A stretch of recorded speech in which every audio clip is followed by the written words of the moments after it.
Saludos, bienvenidos a Mundo 2020. El espíritu belicista de la Organización del Tratado del Atlántico Norte, OTAN, quedó demostrado una vez más en la cumbre de la Alianza Militar celebrada a finales de junio pasado.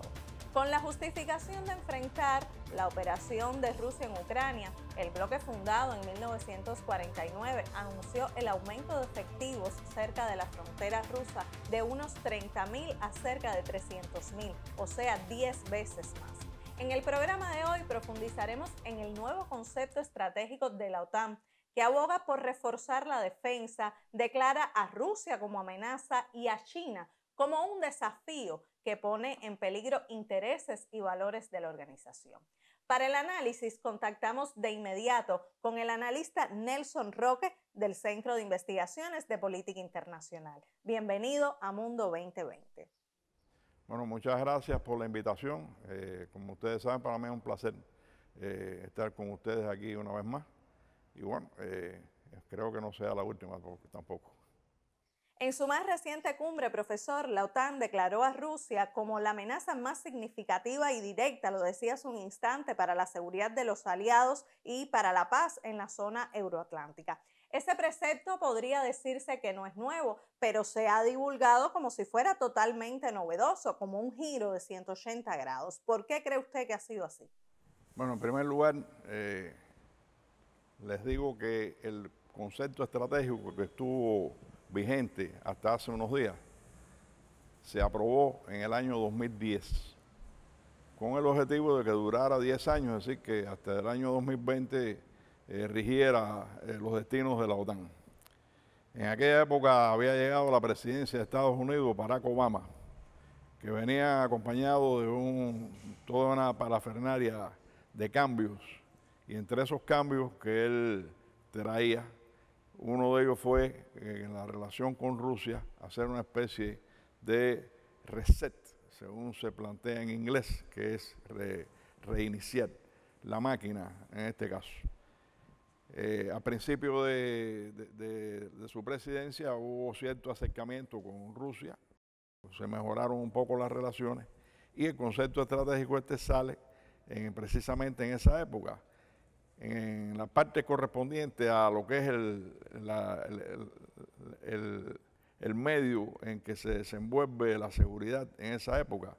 El concepto estratégico plantea de que hay una época de relativa paz, que no se espera un posible ataque a la OTAN por ningún enemigo, y se plantea como posibles amenazas que algunos países y regiones están desarrollando misiles balísticos, etc.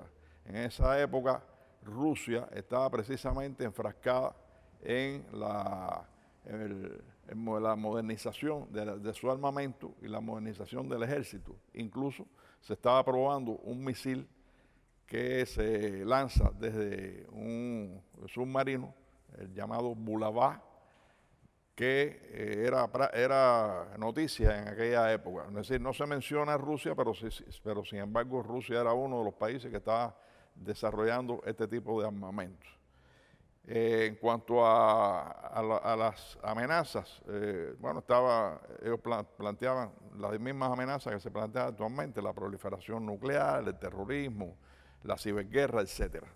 Pero no se menciona a Rusia. Y en la cápita donde se menciona a Rusia, que es la relación con Rusia, plantea que es una relación de cooperación sobre la base de los acuerdos en que se constituyó el Consejo OTAN-Rusia, y que lo que se buscaba era precisamente que hubiera transparencia y que se hubiera, independientemente de que había visiones diferentes, que hubiera transparencia entre ellos.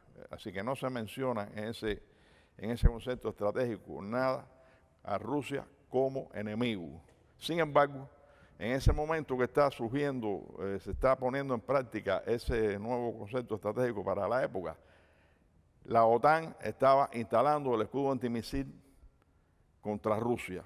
Estaba apoyando a Georgia después de aquella guerra famosa del año 2008 con armamento, maniobra, asesoramiento militar.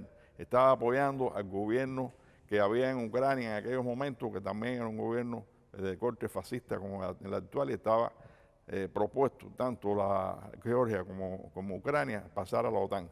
Incluso recientemente habían entrado, un tiempo antes habían entrado Albania y Croacia a la OTAN. Es decir, que independientemente de lo que se estaba planteando en el papel, se estaba trabajando en contra de Rusia, se estaba trabajando en el acercamiento de las tropas de la OTAN a las fronteras rusas. Por lo tanto, lo que se plantea ahora es que Rusia ha sido la que ha provocado toda esta situación en la cual se plantea como enemigo principal. El enemigo siempre fue para ellos Rusia, desde toda la vida ha sido Rusia, y han trabajado a Rusia como enemigo. Sin embargo, como que ahora ellos han provocado situaciones como la que está ocurriendo en Ucrania, pues están dando a Rusia como el enemigo número uno, y además que crea dificultades en todo el mundo, pues, inseguridad y problemas que vienen acompañados de la actuación de Rusia, y por eso es una manipulación lo que se está planteando en este nuevo concepto estratégico de la realidad. La OTAN también consideró a China como un desafío para su seguridad y según el bloque, la alianza estratégica entre Moscú y Beijing va en contra de sus intereses. Al decir eso, tal parece que escuchamos a Washington hablar de su propia política exterior. ¿Hasta qué punto se entrecruzan los intereses estadounidenses por mantener su hegemonía con los de la OTAN? La OTAN siempre ha sido el brazo armado de Estados Unidos en Europa. Eso viene de toda la vida, de la época de la Guerra Fría, que se creó la OTAN, se creó precisamente para contrarrestar en aquella época a la Unión Soviética. En estos momentos, China, como todos sabemos, ha tenido un despliegue amplio de su economía, ha crecido sistemáticamente todos los años y poco a poco ha ido ocupando espacios que antiguamente ocupaba Estados Unidos y sus aliados, fundamentalmente Estados Unidos. Eso podemos verlo en América Latina y en otros países del mundo, en otras áreas del mundo.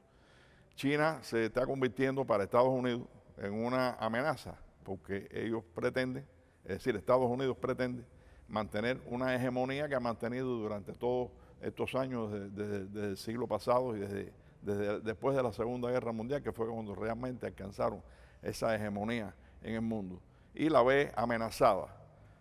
Según los especialistas, estamos en estos momentos, en un momento de grandes crisis, crisis económica, crisis social, crisis de todo tipo, y entre otras cosas, crisis de las potencias que han sido tradicionales en el mundo, entre ellas la potencia principal, Estados Unidos, que tiene un declive.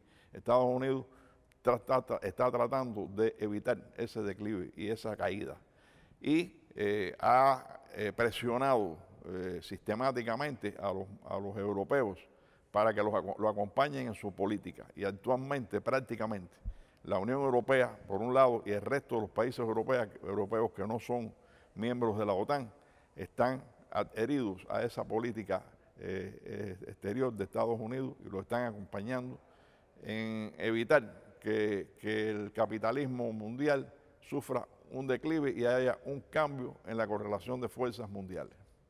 Y el presidente estadounidense Joe Biden dijo así explícitamente: Europa se va a otanizar, para referirse a cómo la alianza ampliará aún más su despliegue militar en el viejo continente y así apoyar a Ucrania ante la operación militar de Rusia. Con esa incursión, Moscú pretendía, entre otros objetivos, impedir la expansión de la OTAN. ¿Cree usted que ha ocurrido lo contrario? ¿Cómo percibe esto el Kremlin? Bueno, desde hace muchos años, la primera vez que se plantea en una estrategia de seguridad nacional rusa, que fue en el año 2009, se plantea el peligro que significa para Rusia el acercamiento de las tropas de la OTAN a las fronteras rusas. Desde entonces se está planteando esa situación. Rusia ha tratado por todos los medios de cambiar la correlación de fuerzas en ese sentido, ha propuesto incluso un nuevo sistema de seguridad en Europa pero ninguno de los países europeos ni Estados Unidos les han hecho el caso que requería. La OTAN ha seguido creciendo sistemáticamente, ha ido incrementando sus fuerzas. Por ejemplo, en el año 2004, la OTAN tenía unos 15.000 hombres sobre las armas en estados mayores de fuerzas de respuesta rápida en Europa, unos ocho centros de respuesta rápida. Sin embargo, después que se produjo la situación del golpe de Estado en Ucrania en 2014 y que pasara Crimea a formar parte de Rusia, esa cantidad de tropas se incrementó a unos 40.000 hombres, con 5.000 hombres sobre las armas permanentes de respuesta súper rápida para contrarrestar cualquier situación en Rusia. Es decir, se incrementaron los centros de respuesta rápida de 8 a 16 y se aumentó de 15.000 a 45.000 hombres. Sin embargo, Estados Unidos ha seguido colocando tropas en Polonia, en los países del Báltico, y además de eso, en Europa. Europa es una gran base militar norteamericana. En Europa hay muchas bases militares, fundamentalmente en Alemania, donde más bases militares hay, que hay más de 100. Y en estos momentos el presidente Biden planteó de que había colocado 20.000 hombres más, lo que lleva a 100.000 efectivos los que existen en Europa. Esto no es nuevo, ya en la época de la Guerra Fría, y esto nos indica que estamos regresando a una nueva Guerra Fría. En la época de la Guerra Fría había muchos más efectivos estadounidenses. Por supuesto, Rusia ha tratado de evitar la expansión de la OTAN, pero no ha podido lograrlo en ese sentido. Y lo que más provocó de que Rusia se lanzara a la guerra es porque le iban a colocar armas, misiles de corto alcance en Ucrania que podían ser definitivos y decisivos en una guerra contra Rusia. Hagamos una pausa. Al regreso hablaremos sobre las implicaciones del ingreso a la OTAN de otros 2 países europeos. Así que no se aparte, que en instantes estamos de regreso en Mundo 2020.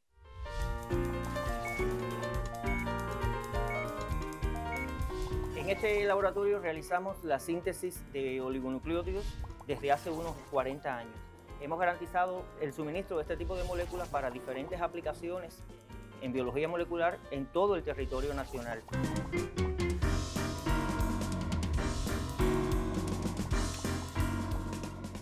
Tenemos una vasta experiencia de síntesis de este tipo de moléculas, sobre todo ahora en las reacciones de PCR para el diagnóstico de la COVID-19. Este constituye el aporte de nuestro laboratorio a la soberanía tecnológica en Cuba.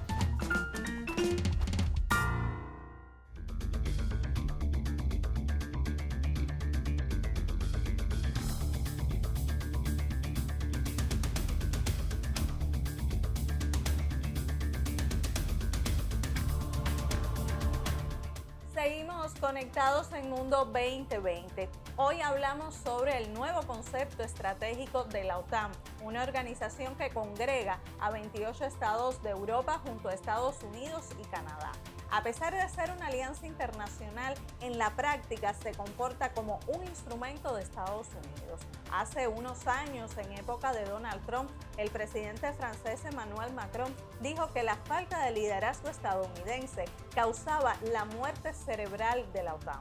Ahora hay quienes consideran que la OTAN se está recuperando de esa muerte cerebral y está ganando popularidad. Pero la realidad es que la Alianza Transatlántica supone una amenaza para el mundo entero. Criticada desde su surgimiento por responder a intereses occidentales, la OTAN parece haber recuperado fuerza, en particular con la guerra en Ucrania. Es como si fuera otro diseño de Guerra Fría el que se apodera del orbe. El expresidente boliviano Evo Morales ya lo comentaba en Twitter. El mal llamado concepto estratégico de Madrid, dictado por Estados Unidos en la cumbre de la OTAN 2022 en Madrid, es la peor amenaza del armamentismo capitalista e intervencionista en contra de la vida de la humanidad y la soberanía de los estados. El mundo pide paz y Estados Unidos impone la guerra. Un análisis en el sitio web Rebelión señala que el objetivo estratégico de la OTAN hace unas décadas se resumía a la contención, es decir, dificultar la expansión de la Unión Soviética. Por el contrario, el propósito actual de la Alianza Atlántica, comunicado por su secretario general, el noruego Jens Stoltenberg, consiste en la búsqueda por desarticular la soberanía de los países considerados enemigos, o sea, Rusia y otros adversarios como China, Venezuela e Irán. Y para lograr ese propósito requiere moldear el orden mundial de acuerdo con la visión y los intereses definidos por Washington, las transnacionales, los centros financieros y el complejo militar industrial. Retomamos el diálogo con el analista Nelson Roque del Centro de Investigaciones de Política Internacional para conocer sobre otro asunto que genera inquietudes, Nelson, y es la inclusión de Suecia y Finlandia a la OTAN. Luego de que Turquía levantara con sus condiciones el veto a esos países, prácticamente toda Europa forma parte del bloque militar. ¿Qué implicaciones tiene eso para la seguridad y la paz internacional? Bueno, en definitiva, desde hace varios años, tanto Suecia como Finlandia vienen colaborando con la OTAN y prestando sus bases militares, sus puertos y sus aeropuertos para las maniobras que realiza la OTAN. E incluso esos dos países han maniobrado de conjunto con la OTAN, fundamentalmente en los mares del norte de Europa, en el Ártico también, que es un lugar de posibles futuros conflictos cuando el Ártico se deshiele más de lo que está en estos momentos y haya circulación marítima por ahí. Esta entrada de estos dos países significa un cierre total a todas las posibilidades de Rusia de desplazarse por el área europea. Los mares al norte de Europa son vitales.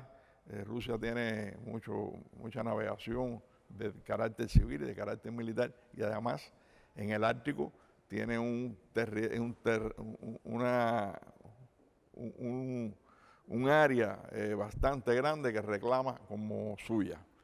Es decir que al cerrarse todo esto, bueno, la amenaza contra Rusia es enorme, es un asedio constante. Eso puede provocar una guerra de mayor envergadura de la que se está produciendo ahora. Puede llegar a ser incluso una guerra mundial. Y si hay una guerra mundial con países dentro de los cuales existen países que tienen arma nuclear, como son Rusia, Estados Unidos, el Reino Unido, Francia, puede ser la debacle mundial. Esperemos que eso no suceda, pero el peligro está latente. Nelson, la crisis energética atizada por las sanciones a Rusia y las limitaciones en las compras de gas y petróleo se percibe sobre todo en Europa. Sin embargo, pocos ponen reparos al aumento exigido por la Alianza Occidental de elevar al 2% el gasto militar de los países miembros. ¿Cómo entender que en medio de una crisis económica global con problemas sociales que eso acarrea, puede la OTAN apostar por más armas, más soldados, más gasto militar? Bueno, entender es difícil esa situación, porque ciertamente no tiene lógica ninguna que con toda la crisis económica y de todo tipo que existe actualmente en el mundo, se incrementen los gastos militares. Pero sin embargo, como todos han podido apreciar en los últimos años, los gastos militares mundiales han crecido enormemente. El año pasado fue un récord, el año 2021. Desde que en el año 2008, que se produjo comenzó la última crisis económica mundial, desde esa época, incluso desde el año 2006, Estados Unidos estaba presionando a los miembros de la OTAN para que incrementaran su gasto militar al 2% del Producto Interno Bruto. Pero el problema no es solamente que sea el 2% del Producto Interno Bruto, sino que de ese dinero, el 20% hay que dedicarlo a comprar armamento mayor, como le llaman ellos, que es el armamento más sofisticado, los complejos coheteriles, tanques, artillería pesada y también aviación, etcétera. Todos esos gastos de ese 20% que se le pide del 2% del Producto Interno Bruto a esos países, va a parar al complejo militar industrial y fundamentalmente al complejo militar industrial estadounidense. Por eso es que a Estados Unidos le interesa tanto, en primer lugar, que la OTAN se siga manteniendo, se siga fortaleciendo, mientras más países entren, son más países a gastar en armamento, más países a recibir asesoramiento militar, más países a maniobrar y todo eso genera un gasto.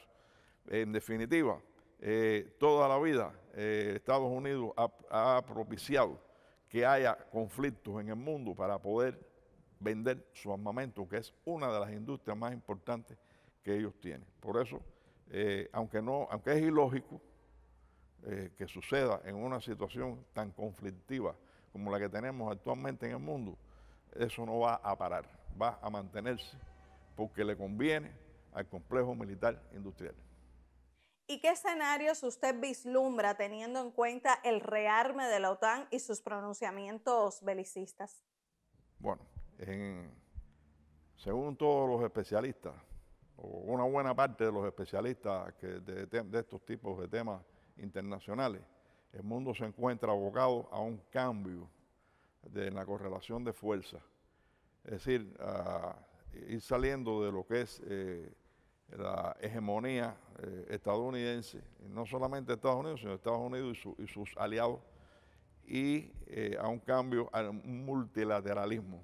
Pero ese cambio que a nosotros quisiéramos que fuera rápido, es un cambio que se va a producir lentamente, porque Estados Unidos y sus aliados, que están viendo cómo poco a poco van declinando, están tratando de fortalecerse y de evitar de caer en esa situación, en la situación esa de llegar a que se cambie la correlación de fuerza.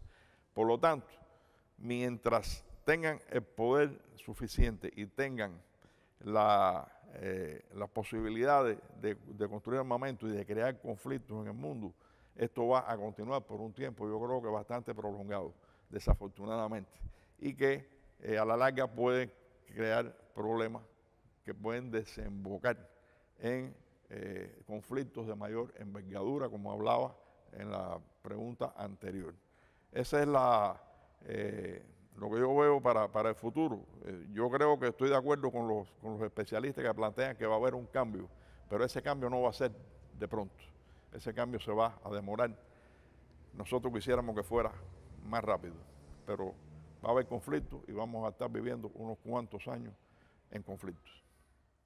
Pues muchísimas gracias, Nelson, por estos comentarios acerca del papel de la OTAN en medio de un escenario mundial que ya usted decía se caracteriza por un cambio paulatino en la correlación de fuerzas. Bueno, gracias a ustedes y nos vemos en otra oportunidad. Y así nos despedimos. La próxima semana regresamos para mirar al mundo con 2020.